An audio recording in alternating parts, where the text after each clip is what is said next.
আসসালামু আলাইকুম। আপনাদের হাঁসের ঘরে যাদের অতিরিক্ত গ্যাস হয়, হাঁসের ঘরের ভিতরে গন্ধ হয়, জায়গা স্যাঁতসেঁতে থাকে, তাদের জন্য এই ভিডিওটা। দেখেন আমার যে হাঁসের ফার্মটা আছে, আপনারা আমার হাঁসের ভিডিও প্রায় দেখে থাকেন। অনেকেই আমাকে কমেন্ট করেন যে ভাই আপনার হাঁসের ঘর শুকনো থাকে কীভাবে, আমাদের ঘর তো বেঁধে থাকে। আর একটা বিষয় হলো যে হাঁসের ঘরের মধ্যে প্রচুর গন্ধ এবং আপনার অ্যামোনিয়া গ্যাস হয়েছে, কী করতে পারি?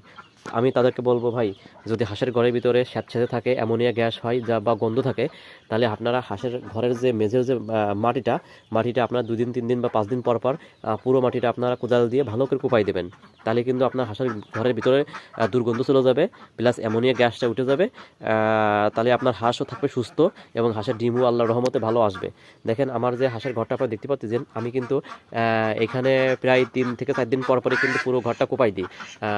এই পাশের অংশটা আজকে এখন কোপাইছি, আর এটা একটু পরে আমি কোপাই দেবো। এটা যদি পুরোটা কোপাই দিই, তাহলেই হবে কি আপনার অ্যামোনিয়া গ্যাসটা দূর হয়ে যাবে ইনশাল্লাহ, এবং হাঁসের রোগ ব্যাধিটা কম হবে, আর হাঁসের ডিমও ইনশাল্লাহ বেশি আসবে। যদি হাঁসের ঘরের ভিতরে যদি অ্যামোনিয়া গ্যাস হয়, তাহলে কিন্তু বিপদ। অনেকেই কিন্তু হাঁসের ঘরের দুর্গন্ধ এবং হাঁসের আপনার অ্যামোনিয়া গ্যাস সাফ করতে পারেন না। এটা কিন্তু আপনার ডিমের জন্য ক্ষতি, কারণ ডিম আপনার কিন্তু পার্সেন্টেজ কম আসে। এই জন্য যাদের আপনার হাঁসের ঘরের আপনার দুর্গন্ধ এবং অ্যামোনিয়া গ্যাস দূর করতে চান, তার অবশ্যই কোদাল দিয়ে মাটিটা তুলে দেবেন।